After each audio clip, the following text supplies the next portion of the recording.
अखिल ब्रह्मांड नायक परमानंद चिन्मूर्ति परमेश्वर भगवान श्री श्री राधा दामोदर देव जीवर अपार अनुकंपाय श्री श्री नरोत्तम प्रेमधामे अर्धकारी भागवती आसरे समासीन समस्त वैष्णव मंडली एवं आमार भक्तिमती मातृमंडलिया प्रत्येकेर श्री चरण कमले जानाई अगणित दंडवत प्रणति एवं गौर प्रीति और शुभेच्छा। आमादेर आजकेर आलोचना अपराध विषये, केनना शास्त्रे बोलछे पुण्य करार थेके पाप त्याग कराटा आरो बड़ पुण्य। विषयटा एरकम, आमरा यदि अनेक पुण्य करते थाकी आबार पापও करते थाकी ताहले कि होबे? पापও करते थाकी आबार पुण्यও करते थाकी, तखन कि होबे? पाप और पुण्य माइनास हो जाबे ना? अर्थात आमी 2 टाकार पाप करलाम 2 टाकार पुण्य करलाम माने रइल कि शून्य जिरो, ताई ना? एखन आमी धरुन प्रतिदिन 2টো करे पाप करी, विषयटाके भालो करे बुझते होबे। आमी प्रतिदिन 2টা करे पाप करी, पुण्य करी ना। এখন পুণ্য করলাম 2টা, তা মাইনাস হয়ে গেল, এতে ফল কিছু লাভ হলো? হলো না। তো এইবার বিষয়টা যদি এরকম হয়, আমি যে 2টো করে পাপ করি, কথার কথা বলছি, আরও বেশি আছে, তো আজকে থেকে আমি একটা পাপ মাইনাস করে নিলাম, তো কত থাকলো? একটা পাপ থাকলো, পুণ্য হলো না কিন্তু একটা পাপ থাকলো। তা আমি কালকে আরেকটা পাপ মাইনাস করে দিলাম, কত রইল? 0, পাপ নাই। এইবার পরের দিন কি করলাম? একটা পুণ্য করলাম, তাই একটা পুণ্য থাকলো কি না? হ্যাঁ, তা এখন কোনটা বুদ্ধিমানের কাজ হবে? পাপ ত্যাগ করা নাকি পুণ্য করা? আগে পাপ ত্যাগ করা। এই জন্য সর্বপ্রথম বলছে আগে বর্জনীয় বিষয়গুলি দেখতে হবে, কোনগুলি ত্যাগ করতে হবে। যেমন এখন দামোদর মাস চলছে, দামোদর মাসে আমরা কি করি? প্রথমেই আমরা খুঁজি কি করা যাবে না, তাই না? কোন কাজগুলি করা যাবে না, তারপরে বিচার করি কোনগুলি করতে হবে। যেমন সেবার দিক থেকে যদি বিচার করা হয় যে কোন কোন সবজিগুলি গ্রহণ করা যাবে না, আগে আমরা এগুলি জিজ্ঞেস করি কিনা, তারপরে জিজ্ঞাসা করি কি কি করতে হবে। তাহলে প্রথম কাজ কি? প্রথম কাজ হচ্ছে পাপকে বর্জন করা। এই জন্য আমাদের প্রথমেই কি করা উচিত? কোন কর্মগুলি করলে আমরা ভগবানের থেকে দূরে চলে যাব, কোন কর্মগুলি করলে আমরা ভগবানের যতটুকু ভক্তি আমাদের মধ্যে আছে এই ভক্তিটা নষ্ট হয়ে যাবে, এই কর্মগুলি আগে মাইনাস করতে হবে, ডিলিট করতে হবে, মুছে ফেলতে হবে, সরিয়ে দিতে হবে ইত্যাদি। তো এই জন্য আমরা আগে দেখব আচ্ছা কত প্রকার অপরাধ আছে ভক্তি জীবনে বা নিত্য প্রতিদিনে। অনেক প্রকার অপরাধ আছে, এর মধ্যে নাম অপরাধ, সেবা অপরাধ, ধাম অপরাধ। তা আমরা আজকে দেখি সেবা অপরাধ কি, ঠিক না? আমরা আজকে কি দেখব? সেবা অপরাধ কাকে বলে এবং কি কি সেবা অপরাধের মধ্যে পড়ে। নাম মহিমা, নাম অপরাধ দূরে বর্জন, বৈষ্ণব লক্ষণ, সেবা অপরাধ খণ্ডন, চৈতন্য চরিতামৃতে লিখিত আছে। নামের মহিমা কখন প্রকাশিত হবে? যখন আমরা নাম অপরাধ থেকে দূরে থাকব। আর যদি নামও করি আবার নামের অপরাধও করি, তাহলে এই নাম আমাদের মধ্যে ক্রিয়া করবে না। কথায় বলে না যে মন্ত্রের মতো কাজ করছে, ওই মন্ত্রের আর কাজ হবে না। বলছে প্রমাণ কি? প্রমাণ হচ্ছে এখানে আমরা যারা রয়েছি সবার বেলায়, আমি সহ সবার বেলায় একটা বিচার করছি। বিষয়টা হচ্ছে আমরা তো অনেক আগে দীক্ষা নিয়েছি। এখানে আপনারা দীক্ষা নিয়েছেন অনেক আগে, যখন আমার জন্মই হয়নি। এরকম এখানে আছেন কি না আপনারা? আমার জন্ম হয়নি, আপনারা দীক্ষা নিয়েছেন। তো এই যে বলে মন্ত্রের মতো কাজ করে, কথাটার অর্থ কি? কথাটা তো অর্থটা কি দাঁড়ায়? মন্ত্রের মতো কাজ করে। ভক্ত, মন্ত্রের মতো কাজ করে কথাটা কি?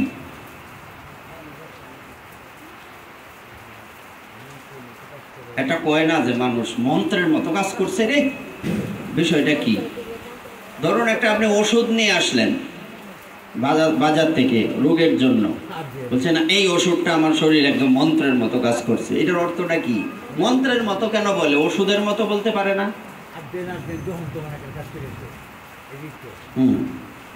ওষুধের মতো বলতে পারে না? ওষুধ তো ওষুধের মতো হবে, মন্ত্রের মতো কেন?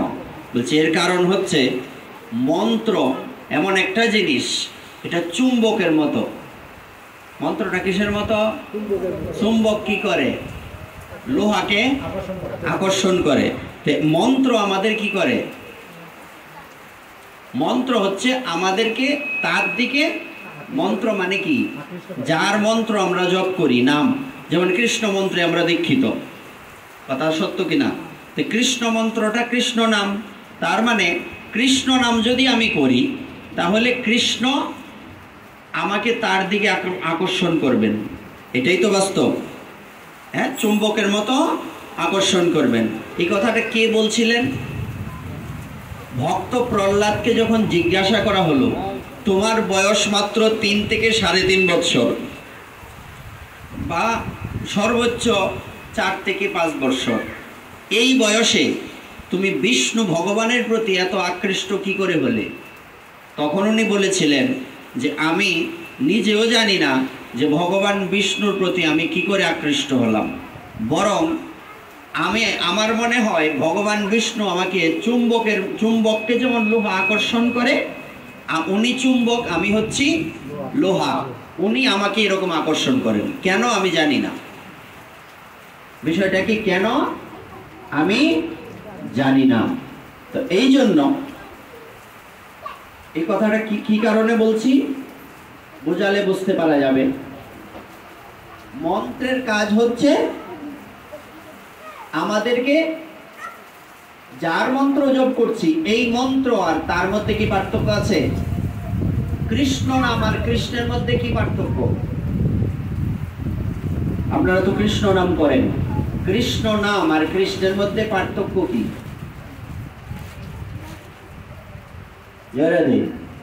বলেন পার্থক্য কি? কি মামা, কি পার্থক্য? কৃষ্ণ নাম আর কৃষ্ণের মধ্যে কোনো পার্থক্য? প্রমাণ কই? আপনি যার নামে এই মন্দিরটা শ্রী শ্রী নরোত্তম প্রেমধাম, এই নরোত্তম ঠাকুর মহাশয়ের একটা কথা আছে। কি কথা আছে? ভগবানের নাম, ভগবানের বিগ্রহ, ভগবানের স্বরূপ, তিনের মধ্যে কোনো পার্থক্য নেই। চৈতন্য চরিতামৃতে এই কথা লেখা আছে। অর্থাৎ কৃষ্ণ নাম আর কৃষ্ণের মধ্যে কোনো তফাৎ নেই। তাহলে আমি যদি কৃষ্ণ নাম করি, স্বাভাবিকভাবেই কৃষ্ণ কি আমাকে তার দিকে আকর্ষণ করবেন না? আমাদেরকে কি কৃষ্ণ আকর্ষণ করছে বলে মনে হয়? কি বলেন? এটা হচ্ছে আপনাদের কি প্রশ্ন জিজ্ঞাসা করার কারণ কি? যে নিজেরাই বুঝতে পারবেন নিজেদেরকে প্রশ্ন করে যে আমরা কোথায় আছি, আমরা ভগবানের থেকে কাছে আছি না দূরে আছি? প্রশ্নটা কি? এমন কি মনে হয় কৃষ্ণ আমাদেরকে কৃষ্ণর দিকে আকর্ষণ করছেন? আকর্ষণটা কিন্তু তেমন শক্তিশালী নয়। কেন? কারণ হচ্ছে নাম করছি আমরা, কিন্তু নামের থেকে নামের অপরাধ বেশি হয়ে যাচ্ছে। এমনটা যদি হতো যে আমি, যদিও নামের সাথে কিছুর তুলনা চলে না, কিন্তু আমাদের বোঝাতে গেলে তো এইভাবেই বোঝাতে হবে। হ্যাঁ, ধরুন আমি প্রতিদিন 10 মালা জপ করি। ভগবানের নাম একবার গ্রহণ করলে এই নামের সাথে পৃথিবীর কোনো কিছু তুলনা চলে না, সমস্ত পাপ বর্ষীভূত হয়ে যায়, তাই না?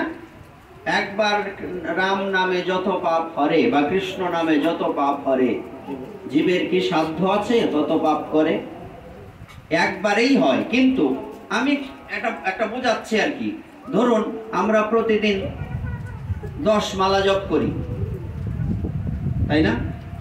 তো 10 মালা ধরুন জপ করি, তো 10 মালা জপ করতে গিয়ে কি হচ্ছে, আমি অপরাধ করছি 20 মালা। তার মানে বিষয়টা কেমন? মালার মালা তো শেষেই, আবার ডবল, যে মানে এমনিতে জবটা না করলে কি হতো, এটা 20% অপরাধ হতো। এখন জবটা করাতে 10% অপরাধ হয়, কিন্তু এটা এই 20% অপরাধের থেকে আরো বেশি খারাপ। এটাকে বলে নাম বলে পাপ আচরণ করা। অর্থাৎ আমি নামও করব আবার পাপও করব, হরি হরিও করব, আবার কি বলে কথাটা, আর ওইটা বলা যাবে না, তাহলে তো হবে না। করলে হরি হরি করতে হবে, তাই না? এই জন্য আমাদের মূল লক্ষ্য থাকবে অপরাধ থেকে মুক্ত হওয়া। তাই তো চৈতন্য চরিতামৃতকার বলছেন যে যদি দেখো নাম করছো কিন্তু নামের প্রতি ভক্তি আসছে না, মালা হাতে নিলেই ঘুমে ধরে, মন চায় কোন সময় শেষ করতাম, এসব নানান সমস্যা উদিত হয়, তাহলে বুঝতে হবে তবে জানিবে তাহাতে অপরাধ প্রচুর। তাহলে বুঝতে হবে আমার অপরাধ অনেক বেশি, অপরাধ যথেষ্ট। এই জন্য প্রথম আমাদের নাম করার আগে কি করতে হবে, নামের অপরাধ থেকে, নাম করার আগে বলা যাবে না, নামও করতে হবে, কিন্তু প্রতিদিন আমাদের কি করতে হবে, অপরাধ একটা একটা করে বাদ দিতে হবে। যে আমি এই অপরাধগুলি করতাম, এই যে আজকের থেকে এই একটা বাদ দিলাম। বাদ দেওয়া মানে কি? বাদ দেওয়া মানে হচ্ছে এটা তো তার কোনোদিন আমার মধ্যে না আসে। এটা এমন না আজকে বাদ দিলাম আবার কালকে মন চাইলো আবার এই ভাবটা করলাম, এরকম হবে না। বিষয়টা ঠিক আছে নি? বাদ দেওয়া কিভাবে বাদ দিতে হবে, পাপ কিভাবে বাদ দিতে হবে? বলছে একটা বৃক্ষ, সেই বৃক্ষটাকে আমরা যদি মাঝখান থেকে বা গোড়া থেকেই কেটে ফেললাম, কিন্তু এটার যে শিকড় এটা রয়ে গেল, তখন কি হবে? ওই শিকড় থেকে আবার ওই বৃক্ষটা জন্মাবে, নতুন করে গজাবে। তো এখন আমাদের কি করতে হবে, শিকড় শুদ্ধা উপরে ফেলতে হবে, বুড়ি শুদ্ধা উপরে ফেলতে হবে, ওইটা রাখা যাবে না। তাই এইরকম যে আজকে পাপটা বর্জন করলাম আবার কালকে করলাম, এরকম হবে না, বা 10 দিন পরে করলাম বা 1 মাস পরে করলাম, পাপ যেটা বাদ দিছি এটা আর ঢুকতে পারবে না। এখানে দরজা বন্ধ, গেট লক, গেট লক বাস আছে না, মামা তো বাস চালাইতো, গেট লক বাস, গেট লক থাকে না, গেট খুললেই ভেজাল, কারণ এটা তুমি নিয়ম কি করলাম, ভঙ্গ করা হইলো। নাম গেট লক বাস, তুমি রাস্তায় বাবার যাত্রীও তুলবা, তাহলে তো হইতো না। পরে পিছন থেকে যাত্রীরা বলে, এই ড্রাইভার কিসের তোমার এটা গেট লক বাস, লোকাল বাস নিয়ে তুমি গেট লক বাস বলতেছো, বিষয়টা কি? এটা অপরাধ কিনা? এটা নিয়ম ভঙ্গ করা হলো কিনা? যেটা বাদ দিব পাপ, এটা বাদেই, এটা আর কোনোদিনও এই 14 গোষ্ঠী এর মধ্যে ঢুকতে পারবে না। এইভাবে আমাদের পাপকে বর্জন করতে হবে, নাইলে কিন্তু নাম আমাদের মধ্যে ক্রিয়া করবে না। যেটা আমরা বলছিলাম, আমাদের আলোচ্য বিষয় কি? কি অপরাধ? সেবা অপরাধ।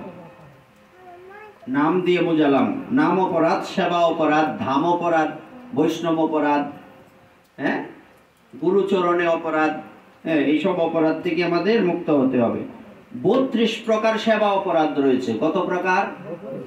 আর নাম অপরাধ কয় প্রকার? আমরা অনেকেই জানি না, বেশিরভাগই জানি না।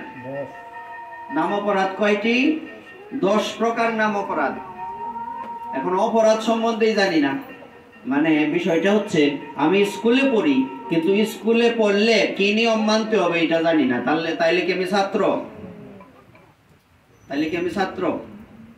স্কুলে আমি যে স্কুলে পড়ি এই স্কুলের রুলস আমাকে মেনে চলতে হবে। তা আমি নাম করি, নাম অপরাধ কয়টা জানি না, তার মানে আমি স্কুলে পড়ি, স্কুলের নিয়ম জানি না। প্রতিদিনই শাস্তি দিব আমার স্কুলে। আমাদের এগুলি জানা উচিত না? হ্যাঁ, বিশেষ করে আমাদের সবাইকে এই অপরাধগুলি সম্বন্ধে ধারণা থাকা উচিত। তো সেবা অপরাধ কয় প্রকার? 32 প্রকার। কত?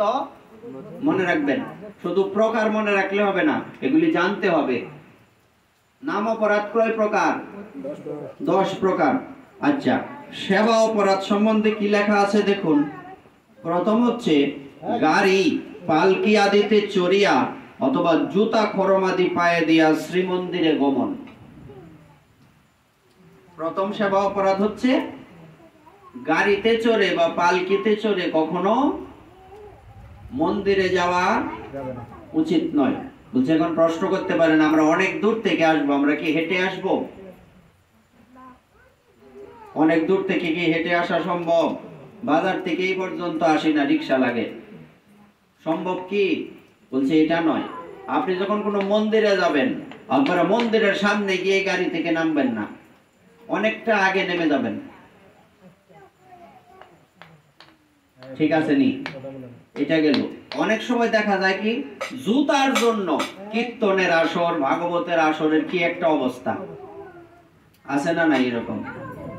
অথচ নিয়ম কি?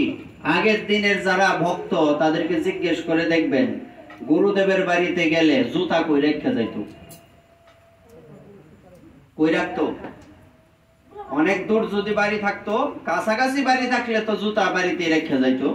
আর যদি দূরে থাকতো তাইলে গুরুদেবের পাশে আরো 2-1টা বাড়ি পরে ওই বাড়িতে জুতা রেখা পরে গুরুদেবের বাড়িতে ঢুকতো। আমরা গুরুদেব যে জায়গায় থাকে ওখানে জুতা নিয়ে ঢুকি। আমাদের কি আগের থেকে গুরু ভক্তি বাড়তাছে না কমতাছে? এগুলি আপনারা তো বৃদ্ধ, আপনারা জানবেন যে গুরুদেবের বাড়িতে কখনো পাদুকা পরে যাওয়া উচিত নয়, নিষেধ। এবার কি বলছে? তাহলে আমরা এটা বুঝতে পারলাম, এইগুলি আমাদের সাবধানতার সহিত বুঝতে হবে। তারপর দ্বিতীয় হচ্ছে ভগবত সম্বন্ধীয় উৎসবাদীর সেবা না করা, অর্থাৎ তাহাতে যোগ না দেওয়া। আমরা অনেক সময় কি করি, ভগবত সেবার অনুষ্ঠান কি, যেমন এটা বৈষ্ণব সেবা, যেমন গতকালকে অন্নকূট গেল, এরকম যে অনুষ্ঠানগুলি, এই অনুষ্ঠান যে মন্দিরে হবে ওই মন্দিরে গিয়ে আমাদের কি করতে হবে? যোগদান করতে হবে। ইয়া পাঠ শুনি, তারপরে ওখানে গিয়ে কীর্তন শুনি, কিংবা সবচেয়ে বেশি চেষ্টা করতে হবে যখন আমরা কোনো মন্দিরে বা ধামে বা তীর্থে যাব, ওখানে গিয়ে কোনো সেবা করা যায় কিনা। কিরকম এটা সেবা করা যায়? বলতে কি সেবা, কিরকম সেবা, এগুলি কিন্তু আমাদের বিশেষভাবে লক্ষ্য রাখা উচিত। আমরা অনেক সময় কি করি, অনেক সময় না, সব সময় করি যে এক জায়গায় ধামে গেলাম বা মন্দিরে গেলাম, আমরা দক্ষিণা দিই। এটা সবাই কম বেশি করি, কেউ বেশি দক্ষিণা দেয়, কেউ কম দেয়, দক্ষিণা দেয়। কিন্তু দক্ষিণা দিলেই কিন্তু এটা মিটে গেল না। ধামে বা তীর্থে বা কোনো মন্দিরে গিয়ে আগে কি দেখতে হবে, কি করতে হবে? প্রথমে গিয়ে খুঁজে বের করতে হবে ঝাড়ুটা কোন জায়গায় আছে। কি দেখতে হবে? গিয়ে আগেই মন্দিরের আশপাশটা ঝাড়ু সেবা করতে হবে, ঝাড়ু সেবা দিতে হবে। আমরা যার দামে আছি, যে মন্দিরের নাম নরোত্তম প্রেমদাম, এই ঠাকুর মহাশয় কিভাবে কৃপা পেয়েছিলেন গুরুদেবের? কি সেবা করছিলেন? গুরুদেব যেখানে মলমূত্র ত্যাগ করতেন ওই জায়গায় গিয়া এই মলমূত্র ঝাড়ু দিয়ে পরিষ্কার করে একটা পাত্রের মধ্যে তুলে মাথায় করে নিয়ে দূরে ফেলে আসতেন। কথা কি বুঝতে সমস্যা হয় মা? হ্যাঁ, কঠিন হলে বলবেন যে এটা বাবা বুঝছি না। তো এবার চিন্তা করেন উনি কি, ওনার পরিচয় কি? কথা বলবেন না। ওনার পরিচয় কি? ঠাকুর মহাশয়, যে নরোত্তম দাস ঠাকুর মহাশয়। আপনারা তো খেতুরি ধাম অনেকেই গিয়েছেন, আমাদের সাথেও গিয়েছেন, এমনিও গিয়েছেন। হ্যাঁ, তো ওখানে ওনার পরিচয় হচ্ছে উনি রাজার সন্তান। রাজার সন্তানের কি শোভা দেয় কোথাও গিয়ে ঝাড়ু সেবা দিব? আর মলমূত্র পরিষ্কার করার তো প্রশ্নই ওঠে না। কি কি স্বাভাবিক তো এটাই মনে হয়, মনে হয় কি না? হ্যাঁ, তো এইবার ঠাকুর মহাশয় কি করলেন? চিন্তা করলেন যে আমি তো কোনো সেবারই যোগ্য না, গুরুদেব যেহেতু আমাকে দীক্ষা প্রদান করেন না, সুতরাং আমার কি করা উচিত? আমার কি করা উচিত? এমন একটা সেবা বেছে নেওয়া উচিত যে সেবাটা করলে গুরুদেব তাড়াতাড়ি প্রসন্ন হবেন। বুদ্ধিমান ব্যক্তি কি করেন দেখবেন, যদি কারো চাকরির প্রয়োজন হয়, তাহলে যার চাকরির প্রয়োজন সেই ব্যক্তি তলে তলে নিয়োগকর্তার বাড়ি চলে যায় ভালো মন্দ খাবার দাবার নিয়ে। এটা শুনছেন কোনোদিন না করছেন কেউ? মানে যিনি আমাকে চাকরি দেবেন ওনার বাড়িতে ভালো মন্দ খাবার দাবার, সবজি টবজি, অমুক তমুক, আর বাকিটা না বললাম, এগুলি বলতে নাই। মানুষ জাগতিক মানুষ তো জাগতিক খাবার খায়। এইসব নিয়ে যেগুলি গ্রামে পাওয়া যায় শহরে পাওয়া যায় না, এইগুলি নিয়ে আপনি শহরে গেলেন, উদ্দেশ্য কি? চাকরি তো পরে পাবেন। উদ্দেশ্য হচ্ছে তাকে সন্তুষ্ট করা, তাকে প্রসন্ন করা। ঠাকুর মহাশয় ভাবলেন আমার গুরুদেব,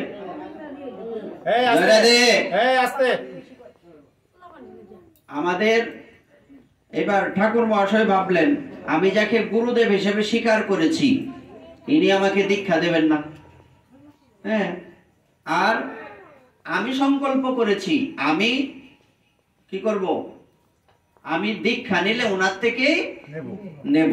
এখন ওনার থেকে যে দীক্ষা নেব, দীক্ষা নিতে গেলে ওনাকে আমার কি করতে হবে? মন জয় করতে হবে বা প্রসন্ন করতে হবে। উনি তখন কি করলেন? এই সেবাটা হাতে নিলেন। উনি কি এটা ভাবতে পারতেন না আমি রাজার ছেলে, আমি কেন এই মলমূত্র পরিষ্কারের কাজে লাগবো? উনি কি ভেবেছিলেন? ভাবেননি, বরং কি করেছিলেন জানেন? একদিন যখন লোকনাথ গোস্বামী পাদ, মানে ঠাকুর মহাশয়ের গুরুদেবের নাম কি? জয়রাধে, এদিক ওদিক তাকাবেন না মা, এদিকে শোনো। ঠাকুর মহাশয়ের গুরুদেবের নাম কি? লোকনাথ গোস্বামী। লোকনাথ গোস্বামী চিন্তা করলেন যে আমি যেখানে প্রতিদিন শৌচ কার্যে যাই বা মলমূত্র পরিত্যাগ করতে যাই, আস্তে আস্তে আস্তে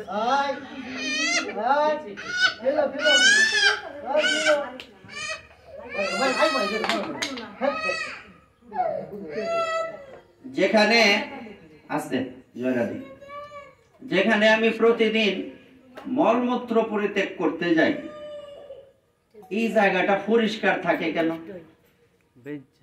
আস্তে শোনো, এই জায়গাটা পরিষ্কার থাকে কেন? এই কাজটা কে করে? সাধু তো এত কিছু মনে থাকে না, হঠাৎ একদিন চোখে পড়লো। সবসময় ভগবানের চিন্তায় থাকে, এত কিছু মনে থাকে না, সর্বনাশ করছে। কোন ব্রজবাসী এই কাজ করে না তো। উনি তখন কি করলেন? উনি তখন বললেন আজকে আমি দেখবো এই কাজটা কে করে। অনেক অর্ধেক রাত্রে ঘুম থেকে উঠে উনি একটা মোটা বৃক্ষের পিছনে দাঁড়িয়ে রইলেন, দেখি এই কাজটা কে করে। আড়ালে দাঁড়িয়ে দেখলেন এই সেবাটা কে করছে। দেখে ওনার মাথাটা 360 ডিগ্রি ঘুরে গেল। নরোত্তমই সেবা করে। আমি মনে করেছিলাম এ রাজার ছেলে, তার আর কি ভক্তি থাকবে, অহংকার থাকবে ভেতরে, গুরু ভক্তি থাকবে না, একে দীক্ষা দেব না। তো এখন তো দেখলাম সে বিশাল ভক্ত। উনি কিন্তু পরের দিনেই ওনাকে দীক্ষা প্রদান করলেন। তাহলে আমরা যখন ধামে বা মন্দিরে যাব, প্রথম আমাদের লক্ষ্য কি থাকবে? ঝাড়ুটা কোথায় আছে? আমরা যখন রথযাত্রায় যাই তখন কি করি? রথের সামনে ঝাড়ু সেবা দেই কিনা? কিংবা রথের আগের দিন কি অনুষ্ঠান আছে, একটা নাম কি? গুন্ডিচা মার্জন। আমরা জানি? অনেকেই জানি না। রথ কি বেশি দূর? গোপীনাথ বাড়ি কত দূর? অথচ আমরা অনেকেই জানি না যে গুন্ডিচা মার্জন নামে একটা অনুষ্ঠান আমাদের রয়েছে। এটা কি আমাদের সৌভাগ্য না দুর্ভাগ্য? গঙ্গার পারে যারা বাস করে তারা গঙ্গার জলকে কি মনে করে? জলই মনে করে। গঙ্গার জলকে কি মনে করে? জলই মনে করে। গঙ্গার জল কোনো জল নয়, এটাকে জলব্রহ্ম বলে। কি? জলব্রহ্ম। আর জগন্নাথ দেব হলেন কি ব্রহ্ম? জগন্নাথ দেব হচ্ছেন দারু ব্রহ্ম। মনে রাখবেন কথাগুলি। জগন্নাথ কি ব্রহ্ম? দারু ব্রহ্ম। দারু শব্দের অর্থ কি? দারু শব্দের অর্থ হচ্ছে নিম কাঠ দিয়ে বানায়, তো এই কাষ্ঠকে বলা হয় দারু। এই জন্য জগন্নাথ দেবের আরেক নাম হচ্ছে, এটা বারবার বলবেন তাহলে মনে থাকবে, কি নাম? দারু ব্রহ্ম। দারু ব্রহ্ম। আর গঙ্গার জলকে কি বলে? জলব্রহ্ম। কিন্তু যারা গঙ্গার পারে বাস করে এরা গঙ্গার পারেই শৌচ কার্য করে, মলমূত্র পরিত্যাগ করে। গঙ্গার মহিমা তারা বুঝতে পারে না। তো বলা হয় যে এই পুরীর জগন্নাথ আর আমাদের বঙ্গের গোপীনাথ। অথচ এই গোপীনাথ মন্দিরে আমরা অনেকেই যাই, জানি, কিন্তু গোপীনাথ মন্দিরে রথের আগের দিন যে গুন্ডিচা মার্জন আছে এটা এখনো পর্যন্ত আমাদের মাথায় ঢুকেনি। মানে আমরা এখনো ভগবানকে চিনতে, এখনো তাকে ভালোবাসতে পারিনি। তাইলে আজকের থেকে মনে রাখবেন, রথের আগের দিন কি হয়? যত জায়গায় রথযাত্রা হয়, যেখানে গিয়ে জগন্নাথ থাকেন ওই জায়গাটা ওই দিন পরিষ্কার করা হয়। ওই মন্দিরটা কি মন্দির? আমরা কি বলি? জগন্নাথ যে বাড়িতে গিয়ে থাকে, আসলে এটার নাম কি? জগন্নাথের মাসির নাম কি? গুন্ডিচা দেবী। কি নাম? গুন্ডিচা দেবী। কার স্ত্রী? এই জগন্নাথ দেবকে পৃথিবীতে কে নিয়ে আসছেন? কার মাধ্যমে এসেছেন জগন্নাথ? রাজা ইন্দ্রদ্যুম্ন রাজা। নাম শুনছেন? কার ভাগ্যে খাস ঠাউর চিনস না, এটারই কইছে এটা। ঠিক আছে না? আমরা যার ভাগ্যে ভগবানকে চিনতে পেরেছি তাকে আমরা নাম এই জানি না, তার সেবা করব কোন সময়, তার কথা স্মরণ করব কোন সময়। এনার নাম হচ্ছে কি রাজা? ইন্দ্রদ্যুম্ন। হ্যাঁ, ইন্দ্রদ্যুম্ন রাজা। সেই ইন্দ্রদ্যুম্ন রাজার স্ত্রীর নাম হচ্ছে গুন্ডিচা দেবী। গুন্ডিচা দেবীর মন্দিরে গুন্ডিচা দেবী মাসি, মাসির বাড়ি বলে না, গুন্ডিচা দেবী এই ইন্দ্রদ্যুম্নের স্ত্রী। আর ওখানে জগন্নাথ দেব গিয়া থাকেন 7 দিন। তাহলে রথের আগের দিন কি হয়? ওই মন্দিরটা পরিষ্কার করা হয়, ধোয়া জল টল দিয়ে একদম ফকফকা। হ্যাঁ, এবার পরিষ্কার করা হয়। পরিষ্কার করা হয় না? তা এই জন্য আপনারা চেষ্টা করবেন রথের আগের দিন খবর নিবেন যে গোপীনাথ বাড়ির গুন্ডিচা মন্দিরে কখন পরিষ্কার করা হয়। এই সেবাটা আমরা বলি দোয়া পাখালা। দোয়া পাল্লা আসলে এই শব্দটা কিন্তু চৈতন্য চরিতামৃতে পাইবা, ইয়েতে এই গুন্ডিচা মার্জন লীলাতে প্রসঙ্গটাই অধ্যায়টাতে দোয়া পাখালা। আমরা দোয়া পাল্লা কই না, এটা লেখা আছে গ্রন্থে। হ্যাঁ, যে এই দিন ওই মন্দির পরিষ্কার করতে হয়। তো ওই দিন যদি গুন্ডিচা মন্দির কেউ পরিষ্কার করে তাহলে কি হয়? তাহলে কি হয়? আমাদের হৃদয়টাও ওইভাবে পরিষ্কার হবে। ভগবানের মন্দির মার্জন করা, ভগবানের যে বাসন কোসন রয়েছে, পাত্রগুলি সেবা দেওয়ার, এগুলি যত সুন্দরভাবে পরিষ্কার করবা তোমার হৃদয়ে পাত্র তত সুন্দরভাবে পরিষ্কার। আমরা তো একদম কোন রকম একটা ঘষা দিয়া রেখে দিই, ঠিক মতো পরিষ্কার হয় না। এসব দিয়ে গোবিন্দ সেবা হয় না।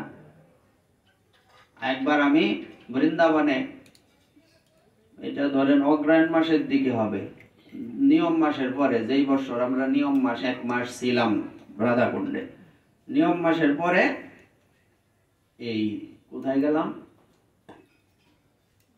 একটা জায়গায় বৃন্দাবনেই 84 ক্রোশের মধ্যে, ওখানে গেলাম। যাওয়ার পর বিমলা কুণ্ড। তো ওখানে কি হলো, আগেই বলছি যখন কোনো মন্দির আশ্রমে বা ধামে যাব, প্রথম কাজ হচ্ছে ঝাড়ু সেবা বা কোনো বাসন কোসন আছে কিনা পরিষ্কার করে দেওয়া, কিংবা বাথরুম গুলি পরিষ্কার করে দেওয়া, এটা আগে মাথায় রাখতে হবে। অর্থাৎ পরিষ্কারের কাজ করতে হবে আগে। প্রথমে হচ্ছে আমরা, আমাদের প্রথম পরিচয় কি, আমরা ভগবানের মন্দির পরিষ্কার করব। পরিষ্কার না করলে ভগবান বসবে কিভাবে? আর এই পরিষ্কারের মূল বিষয়টা হচ্ছে আমাদের হৃদয় মন্দির। এই মন্দির পরিষ্কার করা আর আমাদের হৃদয় মন্দির পরিষ্কার করা একই কথা। এইবার কতগুলি রান্না বান্না করছে তো সাধু বাবাজি, উনি কতগুলি পাত্র রেখে দিয়েছেন, তা আমরা ভাবলাম এগুলি একটু ধুয়ে দিই। তো এইবার আমরা দুইজন মিলে এই পাত্রগুলি ধুইলাম। ধোয়ার পরে একজনে মানে ঘষে মেজে দিল, আমি একটু ধুইলাম। তো এইবার পাত্রটা হাতে নিয়ে, যেটার মধ্যে অন্ন রান্না হয়েছে, এরকম উনি হাত বুলাচ্ছেন। হঠাৎ দেখা গেল আমরা কি অন্ন সেবা করি, আতপন্ন। এটি কিন্তু কিসের মতো লাগিয়া থাকে পাত্রে, এরকম ঘষতে ঘষতে একটা এই একটু কণা মনে হয় কোথাও লাগছে, বলছে দাও হয়েছে আমার প্রথম দেখে দাও। কথাটা বোঝা গেছে? এটা কি জীবনের বিশেষ শিক্ষা না? কোন রকম উবার বা সুবা করে লাইলাম একটা না, এরকম হবে না। পরিষ্কারটা মন দিয়ে ঠিক মতো করতে হবে। হ্যাঁ, তাইলে আমরা আগে কি টার্গেট রাখবো, যাতে কি করি, জগন্নাথ দেবের রথের আগের দিন খবর নেবেন গুন্ডিচা দেবীর মন্দির কখন মার্জন করা হবে, ওখানে যাবেন। বেশিক্ষণ না, কতক্ষণ পরিষ্কার করে দিয়ে চলে আসবেন। এটা পুরীতেও হয়, গুন্ডিচা মার্জন। হাতের মধ্যে একটা ঝাড়ু থাকে, একটা পাত্র থাকে, জল ঢালার পাত্র। তাহলে এই কাজটা যাতে আমরা করি। এটা কোথায় করব? আমরা গিয়া কি করি, কিভাবে কীর্তনের আসরে বাদাম খাইতে পারবাম, এটির মুক্তির বাইরে নিয়ে উচিত আমি মনে করি। এবার দেখে দেখে দেখবে কোনটি বাদাম খা, দুই তিনজন চতুর্দিকে লাগাইবে, এটা কান্ডার দর বাইর করে দিয়ে মেনতে এত অবস্থা খারাপ। এই এরিয়াটা বলছে যে ব্যক্তি ভাইরাস সৃষ্টি করে তার কানে ধরে এরিয়া থেকে বাইর করে দেওয়া উচিত। অত কি আর অপরাধের চিন্তা? সবচেয়ে বড় বাদামুলার সে হচ্ছে আসল অপরাধী। আর অপরাধ আর গুণে মানায়, যে বাদাম কি গুণে বানায় অপরাধ। এইজন্য আপনারা কি করবেন, যেখানেই বসবেন দেখবেন বাদাম খাইতেছে, মানে তুমি বাদাম গুলি বাইরে খাই আসো বা এখান থেকে সরো, নাইলে সিটকি লয়ে বই ভাই, খালি ঠ্যাঙ্গের মধ্যে বাইরে যাতে মানে জলে খালি বাড়ি খায়া। মন্দির অপরিষ্কার করার জায়গা নয়, মন্দিরে আসা পরিষ্কার করতে হয়। তার মানে এটা হচ্ছে তার প্রতি আপনার একটা কৃপা। মনে করবেন না যে কি কয় গালি দিতেছে, অপরাধ। আরে ভাই কিসের অপরাধ? অপরাধ হইলে অপরাধ হোক, তার তো মঙ্গল হবে। সে যে অপরিষ্কার করে অপরাধী হচ্ছে, এই অপরাধ থেকে আপনি তাকে কি করলেন, বাঁচিয়ে দিলেন। এটা কি আপনার তার প্রতি কৃপা না? কৃপা তো ভগবানের, কিন্তু আপনি তো উপলক্ষ। তাই এটা সবাইকে শিক্ষা দিতে হবে। আমাদের ইচ্ছা না থাকলেও পাঠে বসে কটু কথা বলতে হয় না, ধমক দিতে হয় না। আমাদের কি ইচ্ছা করে যে কাউকে গালি দেই কিংবা কাউকে কটু কথা বলি? হ্যাঁ, কিন্তু দিতে হয়, পরিস্থিতি এরকম আমাদের বাধ্য করে, কিছু করার নেই। তো আপনাদেরও এই দায়িত্ব পালন করতে হবে। কেননা আমরা যে ঠাকুর মহাশয়ের কথা বলছি, ঠাকুর মহাশয় প্রেম ভক্তি চন্দ্রিকাতে লিপিবদ্ধ করেছেন, ক্রোধ ভক্তদ্বেষী জনে করেছেন। আপনারা তো ভক্ত, অনেকে প্রসাদ বুঝে আছেন এখানে। প্রেম ভক্তি চন্দ্রিকা কয়জন পড়েন? আমরা কিন্তু এই বিষয়টা বেশি গুরুত্ব দেব সবাই। কোনটা প্রতিদিন যাতে আমরা একটা পৃষ্ঠা হইলেও গ্রন্থ, কারো বাড়িতে ভক্ত কণ্ঠহার বা নামামৃত সংকলন সিন্ধু নাই? আছে, অনেকের বাড়িতে আছে, ফালাই রাখছো, পড়ো না তো। সময় পাই না যে বাবা, আরে ভাই সময় পাও না, তুমি একটা পৃষ্ঠা পড়ো, অর্ধেকটা পৃষ্ঠা পড়ো। এইটাও সময় পাই না আমরা, আসলে করি না। আমাদের হচ্ছে গ্রন্থ পড়ার প্রতি অ্যালার্জি। কথাটা সত্যি কিনা? বেশি পড়ার দরকার নাই, সারাদিন তোমার কে বলছে পড়তা? তুমি অর্ধেকটা পৃষ্ঠা পড়বা। কয়টা পৃষ্ঠা? দরকার নাই অর্ধেকটা পৃষ্ঠা, একটা শ্লোক পড়বা। কিন্তু সূত্র কি? পড়ার সূত্র কি? পড়ার সূত্র হচ্ছে আমি যেটা পড়বো এটা আমি বুঝতে পারছি কিনা, এটা আমার আগে বুঝতে হবে। ওটা গত পাঠে আমরা বলছি না, যে জিনিসটা আমি পড়বো এই জিনিসটা আমি বুঝতে পারলাম কিনা। যদি না বুঝি, যে বুঝে তার কাছে যাব। শুধু ওইভাবে গ্রন্থ ঘরে রেখে দিলে তো হবে না। গ্রন্থ তো পড়ার জন্য। আমরা গ্রন্থের গীতার উপরে বা ভাগবতের উপরে ফুল তুলসী দেই, এটা কি গ্রন্থের সেবা? একদমই না। গ্রন্থের সেবা হচ্ছে গ্রন্থ পাঠ করা। এটা মাথায় আজকে থেকে সেট করো। এই সর্বনাশ, গীতা আন্না ভগবানের সামনে রাখতে হবে, এটার মধ্যে একটা ফুল তুলসী দিয়া চন্দনের একদম একদম আস্তর ফেলাই দেওয়া লাগবে এটার মধ্যে। এটা গীতা নাকি মাটি পড়ে রয়েছে বোঝা যায় না। চন্দনের আস্তর পড়ছে, তুলসী আর ফুল পড়তে পড়তে এই লাল কাপড়টার অবস্থা এমন হয়ে গেছে। হয় কিনা এরম ঘরের মধ্যে? এটার নাম গ্রন্থের সেবা না। গ্রন্থের সেবা হচ্ছে পড়া। যেমন সেবা অনেক প্রকার হয় না, দেখবেন লেখা আছে ওষুধ সেবন। কয় কিনা কথাটা? ওষুধ কি করে লেখা থাকে? ওষুধ সেবন। তো ওষুধ সেবা লেখা আছে, ওষুধ সেবা করে। তো ওষুধ সেবা করে কি? ভগবানের চরণে ফুল তুলসী দেওয়ার ওষুধ খাওয়া এক জিনিস। তার মানে গ্রন্থের উপরে ফুল তুলসী দেওয়া আর গ্রন্থ পাঠ করা এক জিনিস। আগে বুঝতে হবে কোনটার সেবা কি রকম হবে, ঠিক আছে না? এটা আগে করতে হবে। ঠাকুর মহাশয় কি বললেন? ক্রোধ রাগকে কোথায় প্রকাশ করতে হবে? যারা ভক্তর বিরোধিতা করে, ভগবানের বিরোধিতা করে, গ্রন্থের বিরোধিতা করে, তাদের উপরে ক্রোধ প্রদর্শন করতে হবে। কেউ হয়তো মন্দিরের সামনে পা ছড়িয়ে বসে আছে, আপনি তাকে ধমক দিবেন, নাই মন্দিরের সামনে পা ছড়িয়ে বসতে নাই, পা সোজা করে বসো। কোথাও আশ্রমে হোক, মন্দিরে হোক, ধামে হোক, গুরুদেবের বাড়ি হোক, বৈষ্ণবের কাছে হোক বা বয়োজ্যেষ্ঠ জনের কাছে হোক, এমন ভাবে বসতে হবে যাতে পা দেখা না যায়। আমরা তো বেয়াদব একটা, এক একজন বেয়াদবের শিরোমণি। বয়োজ্যেষ্ঠদের সামনে কি করা যাবে না? এমন পরিস্থিতি যাতে না আসে, না জোগাড় দেওয়ার দরকার নেই, এমন পরিস্থিতি যাতে না আসে যাতে আমার পা দেখা যায়, আমার বয়োজ্যেষ্ঠরা বসে আছে এখানে। তার মানে এটা কি হচ্ছে? বেয়াদবি হচ্ছে। আমি একটা বেয়াদব। এগুলি মাথায় রাখতে হবে। আমাদের জীবনের প্রাথমিক শিক্ষা দরকার। আগে ভদ্র হইতে হবে, তারপরে ভক্ত হও। আমাদের পরম গুরুদেব তিনকরি গোস্বামী মহারাজ, ওনার উনি ওনার একটা বাণীতে আছে যে আগে ভদ্র হও তারপর ভক্ত হবে। আমরা কি ভদ্র হইছি? না, আমি অনভদ্র হইছি না। ভদ্র হইতে হবে আগে, তারপর সেবা অপরাধ কয়টা?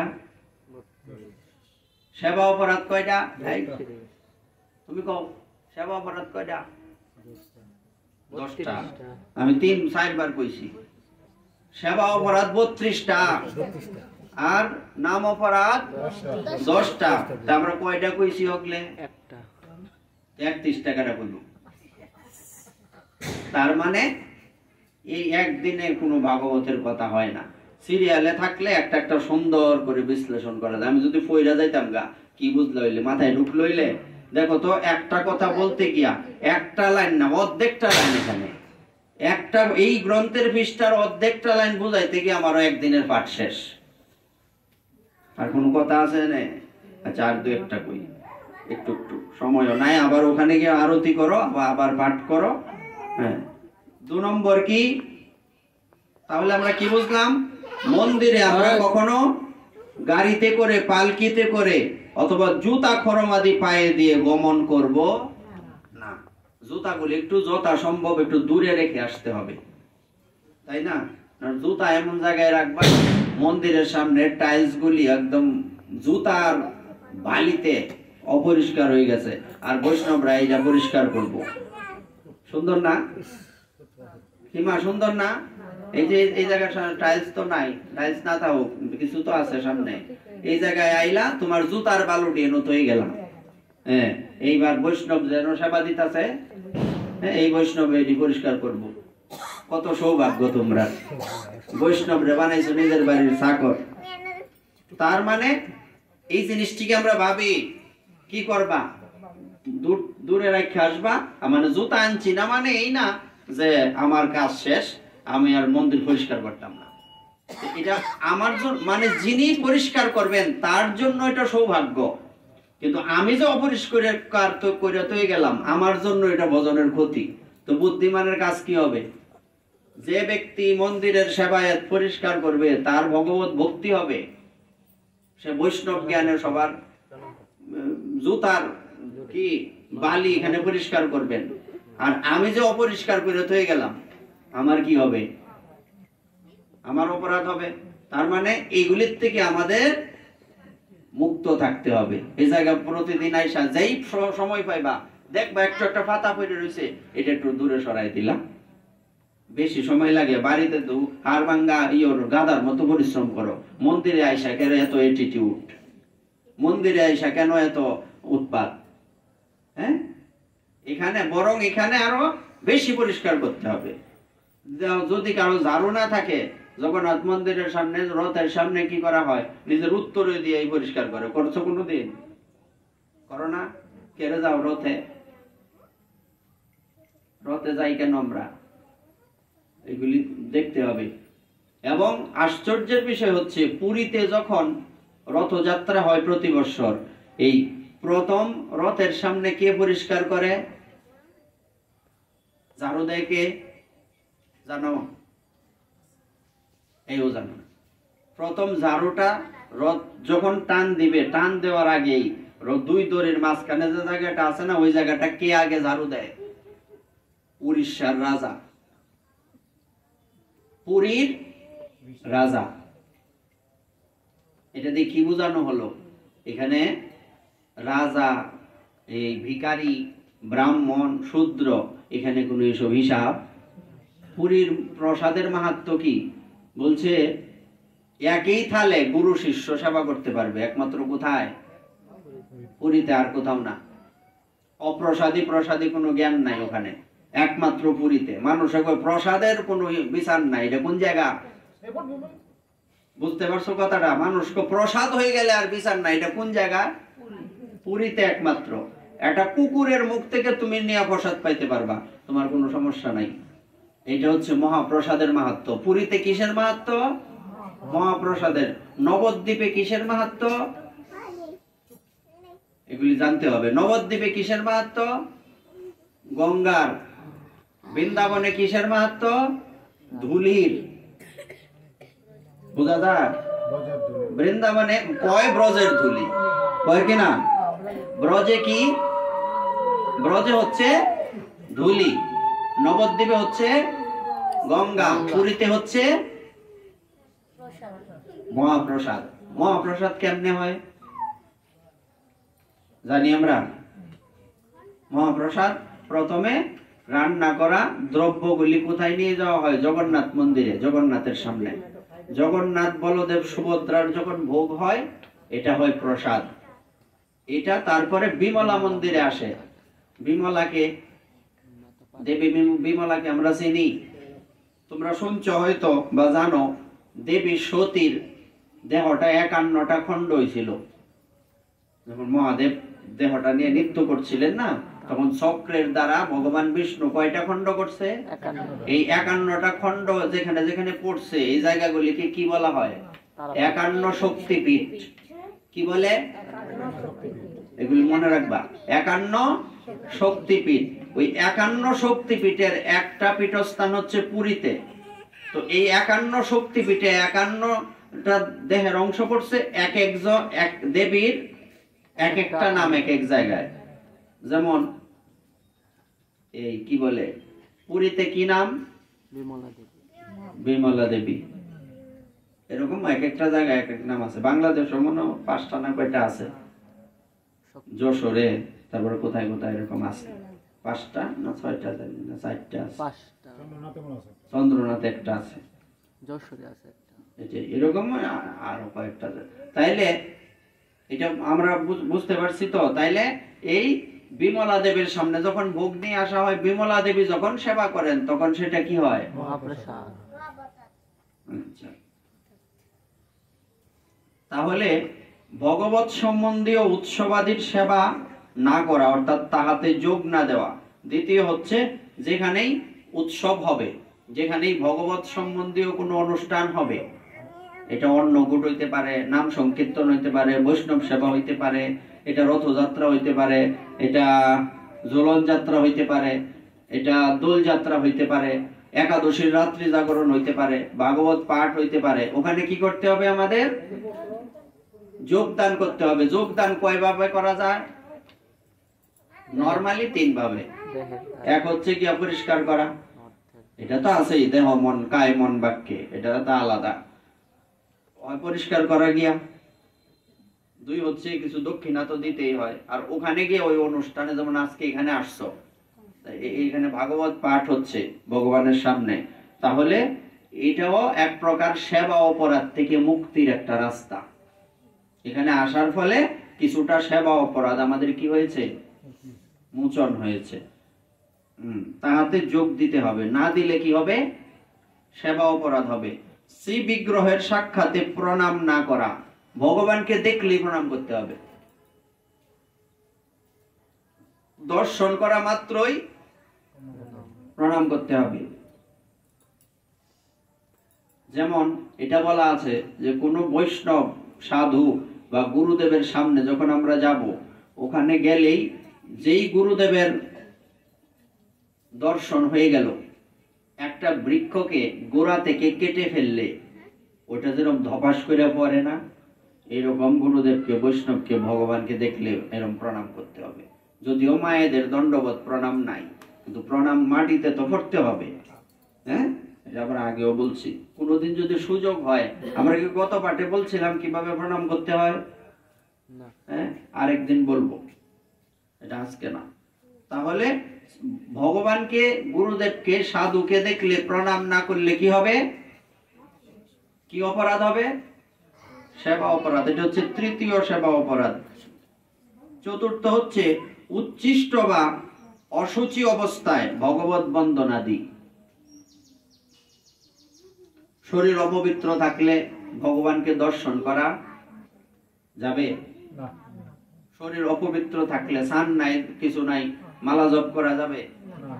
তাইলে এখানে বলছে উচ্ছিষ্ট বা অসুচি অবস্থায় কখনোই ভগবানের বন্দনা, ভগবানের সেবা, ভগবানের জপ করা, ধ্যান করা, এগুলি করা যাবে না। একটা জিনিস করতে পারবা, এটাতে কোনো বিধি নাই। বলো সেটা কি? ঝাড়ু সেবা তো আছেই। ভগবানের সেবা সরাসরি সেবা, ঝাড়ু সেবাও সরাসরি সেবা করা যাবে। এমন কি আছে যেটা স্নান ছাড়া করতে পারবা? উচ্ছিষ্ট নাই, অপবিত্র নাই, অপবিত্র নাই, কি? নাম করতে পারবা, এটাও ভগবানের সেবা। তার মানে নাম করতে কোনো সূচি অসুচি নাই, এটা করা যাবে। তারপর হচ্ছে এক হস্তে প্রণাম করা। না, যারা ভক্ত তারা করে না, অনেকে আছে এক হাতে প্রণাম করে। সালাম আলাইকুম, এরকম প্রণাম করতে দেখছি অনেক, মানে মনে হয় সে ভগবানের কিল দেওয়ানের বা উঠছে। হ্যাঁ, তার মানে আবার নতুমা দেয় আর কই পাইছে এইগুলি নিয়ম। এই মুখ লাগায়, হাত কানের মধ্যে দিলা, নাকের মধ্যে দিলা, মুখের মধ্যে দিলা, তোমার হাত অপবিত্র, তোমার ধুইতে হবে। বুঝা গেছে কথাটা? বাই চান্স ঠোঁটের মধ্যে হাত লাগলো, চোখের মধ্যে, কানের মধ্যে, আমাদের 9টা দরজা আছে না, নবদ্বারের কোথাও যদি হাত স্পর্শ হয় তাহলে ওই হাতটা ধুতে, নাহলে অপবিত্র। তাইলে এইরকম এইরকম প্রণাম করতেছো, এই সিস্টেম পাইছো কই? কদম বুঝি পাইছো নাকি যে সুমা দিবা? এইসব ব্যবস্থা আমাদের শাস্ত্রে নাই। তাই এক হাতে প্রণাম কখনোই করবা না। যদি 2 হাত বন্ধ থাকে কি করবা? বলছে এক হাত বন্ধ, আর এক হাত মাথা নয় বা শেষ। প্রণাম করতে পারছো না, দরকার নাই, তুমি মাথাটা নোয়াইলা, প্রভু আরেকবার এসে প্রণাম করবো না, আমার তো হাত বন্ধ, তুমি কৃপা করো। ভগবান একবার মাথা মাটি ফললেই তোমার প্রতি সন্তুষ্ট না, এ হাতে প্রণাম করলে আরো রাগ হইব যে আমার লোকে বাইজলামে শুরু করছে। হ্যাঁ, তামসা করো, হ্যাঁ দিব গানো ধরে ফাঁক। হ্যাঁ, এমনি তো সরাসরি দিত না, অন্যভাবে দিব আর কি, অপরাধ অন্যভাবে ফল ভোগ করতে হবে ভগবত। তাহলে আমরা এই 5টা পর্যন্ত আজকে দেখলাম, ঠিক আছে? এগুলি মনে থাকবে আমাদের, আমরা যাতে এই কাজগুলি কখনোই না করি, যেটা লেখা আছে বিপরীতটা করব, এক হাতে না 2 হাতে প্রণাম করব। শ্রী গুরু নিতাই গৌর।